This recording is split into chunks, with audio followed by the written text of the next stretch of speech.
All right, part two. This is where we actually get into the process of switching when you either realize you don't want to do something or you realize you're just not going to get anywhere with it. So, back to where we were. Yeah. So, you want to go first or me go first? Okay. So, basically, first step I took was if you don't know for sure if you plan on staying in the major or not, you should talk to your advisor. Yeah, advisor is very important. That wasn't what I was going to say, but very good point. Dean, no, the one slightly below the dean. Who's the chairman. Oh yes, definitely do the chairman. Did I tell you to talk to the chairman? Yeah, I did. I just couldn't remember the name. Brain. Yeah. But definitely talk to advisor first. He was right. Talk to advisor first. I jumped the gun. The advisor will kind of give you your best alternatives on where you could end up, what you want to do. They'll tell you to go to your career success advisor as well, possibly. And they will tell you where you will end up career-wise. If you stay in the major or what major you plan on moving to, they'll tell you your career options with that. In my case, I was thinking of either going into sequential art, which is basically storyboards or comics, or illustration. So for you animation people out there, I'll explain sequential art is probably what you would switch to. A lot of animation students end up switching to Sequa, and I'll explain what that is. Basically, Sequa will teach you all you need to know about storyboarding and comics. That's the split off. If you plan on doing comics, this is the class for you. You'll learn a lot. If you plan on doing storyboards, I think from my understanding, Sequa does kind of focus more on comics, but they do teach you storyboards, so this is still a very valuable class. And storyboards is more of the very rough ideas of animation. You will be making basically the rough draft that animators can look at and go like, okay, so this is what I'm going to do. And then they take your rough draft and then make a rough animation. And then it goes up the pipeline. So you'll be doing more pre-production work if you go into Sequa. So that will be basically the rundown with the advisor. Then your next point is talking to the chairman. And for my experience, I was talking to the chairman to see if there could be anything done with the class that I was having trouble with. Because, not to brag, I was a straight A student, or A's and B's, before this class, and then I got straight to like a failing grade. So I went to the chairman and I was like, what is there that I could do to try and save this? And keep in mind, the chairman, if you have a problem with a professor, the chairman, it is their job to kind of be on the professor's side. So they will defend the professor. It's up to you to bring up valuable talking points to convince them that it isn't just you, it's the professor. That being said, chairman of animation, not a very helpful guy at all when it came to coming up with any solution that could be handled in class. In my experience, maybe other people won't find it the same. He just put everything onto me despite the entire class having these same issues. So, despite the fact that this was the only class I had ever had any sort of trouble in, he put all the blame on me, defended the professor to his dying breath, and told me basically that I should just deal with it or animation wasn't for me. So I took his advice. Animation isn't for me. And I switched over to illustration, and so far I've had a much more enjoyable time. Not pulling near as many all-nighters. I've just realized for myself too, the reason I got into 2D animation was because I enjoyed to draw. And I'll be honest, I took three major classes for 2D animation. Only one of them required you to actually animate using drawing. The other two were technical, more One was 3D sketchbook. Then the other one was 2D rigging. Not fun at all. Not what I came here to do. I didn't come here to just do computer work. I wanted to draw. And I mean, you'll be drawing on a computer, but it's just not. So illustration has been so much more fun for me. And one thing I recommend you do if you plan on making as big of a jump as I did, talk to the chairman of the person or of the class that you plan on switching to, or the major.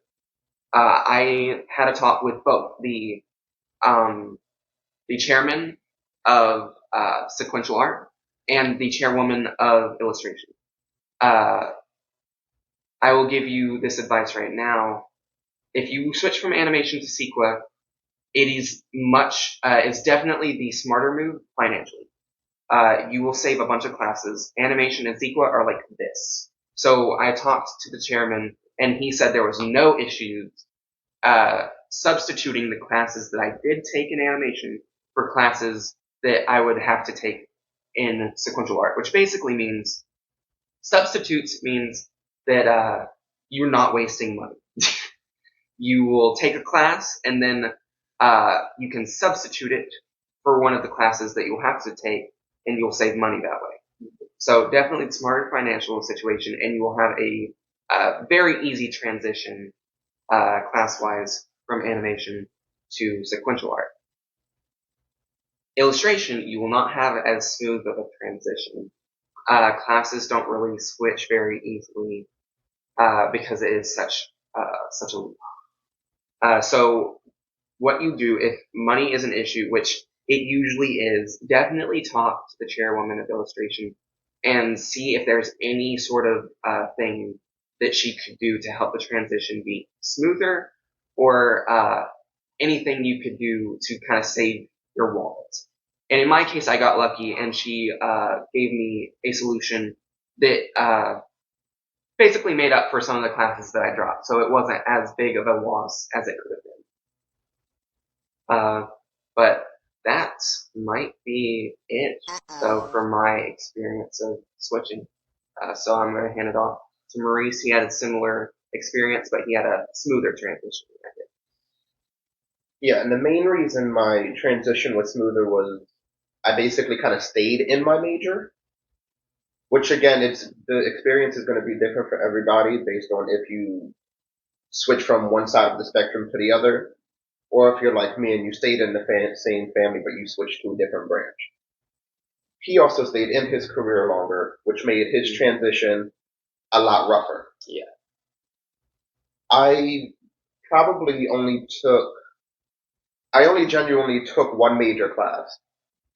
Now, the thing is, the major class for architecture, since that was my initial major, it's not hard. That was not a difficult class. I actually loved that class. It was the side classes that you need to take along with the main class that I was like, I can't do this. If this is what it takes to become an architect, I don't have it. It was frustrating to figure that out, but I only came in with the expectation of only doing architecture because when I grew up, that's all I knew. I didn't know there were other things like preservation, restoration. I knew there was interior design, but I was like, that's not really for me. And so, again, his was longer, so I had basically the base classes that we take in the first quarter, and probably 2, maybe 3 of the side classes that I would need for prerequisites for my major class. Again, I really only took the one major class, and it wasn't that difficult. So with that transition, it took a minute, but it was also, again, it's money. So when I wanted to switch, my initial reaction was, oh shit, what do I tell my parents? Are they going to be okay with this? Some parents are, some aren't. Thankfully, mine are. My mom has gone through probably about every single college experience that I'm going to. So it's easier to just bounce off of her whenever I need something. So luckily for me, my transition was smoother with my parent-wise. Now, like Ethan said, in order to switch, I think I went to the chairman first. Mm-hmm. I did it in kind of an out of order of the way he did it. I obviously went to my advisor first because I was like, okay, I don't know what I'm supposed to do. What am I supposed to do? I called my mom, of course. Thanks, mom. I know I know you're watching this video somewhere, so I love you. But she told me to go to the chairman first. And so that's what I did. I had actually had his email from one of the SCAD days before we actually got here freshman year and was smart enough to save it. So if you come for the SCAD days or like the accepted SCAD students, if there's emails for different teachers and chairmen, take them, use them. They will be useful later. The chairman for the department I wanted to switch into was really nice. He was really kind, and he also allowed me to substitute some of my classes. Now, I think your substitutions were easier than mine. I had the easier transition, but I had to fight harder to substitute my classes. You had to fight harder to transition, but you had an easier chance with the classes. So it's a give and take in every profession. And so I can't say much on architecture. I really wish I could say more, but I only took the intro to architecture class and the drawing classes that you need for it. Now, the one professor for drawing for the building arts, which would be drawing 2, you can substitute drawing 2 for that specific drawing. I think it's draw 115. That is what the architects have to take because it is drawing for the building arts. I don't really know if there's an easy professor for that. No, there really isn't. You're going to put in some work. He saw me put in some work. My all-nighters were pulled from that class around the same time he had his all-nighters. So we suffered through this school together. A lot of long nights. But again, you really have to make sure you stay on top of it. And if you're going to stay in that profession, drawing is a science. You can't argue the fact that it's art. It's not. For architecture, it is a math. You need to have the exact math to properly process everything you need for that class. Now, the whole point of that class is to have a portfolio of at least, I think I had like 15 drawings at the end of the quarter. And you present that to him at the very end, and that is more of like your final grade along with the final presentation of your entire drawing. So that's almost like a thesis statement, but in drawing class, which is weird. It's like a drawing thesis. Based on how your teacher explains it, you really have to listen to how they articulate it. Every architecture drawing teacher will have a different way of explaining. You can't transfer information from one to the other. So the one thing I will tell you for that class, since I can't really tell you anymore, is find friends. Please find people, make a group chat, make a Discord, I don't care. But you cannot do these classes alone, especially in this school. You can't just run through the school alone. It's not going to work. And again, with these careers, especially for the architecture one, these are the people you're stuck with for the next 4 years. So try not to burn every single bridge. Yeah. I may have burned a couple, but it's okay. We live and we learn. But don't burn your bridges. Mm-hmm. Make your connections early, especially in the drawing classes, because those are the ones that you'll carry through to the next parts. So technically, that's all I have to say for the architecture aspect of this. So if there's any other questions you have for the architecture major specifically, feel free to leave them in the comments. I have friends that have stayed in the architecture field, so I can always email them or text them. Email. What am I, 80? But I can always text them and have them send me an answer, or I'll have them respond to you in the comments, because architecture is a really confusing field, so I will give it that.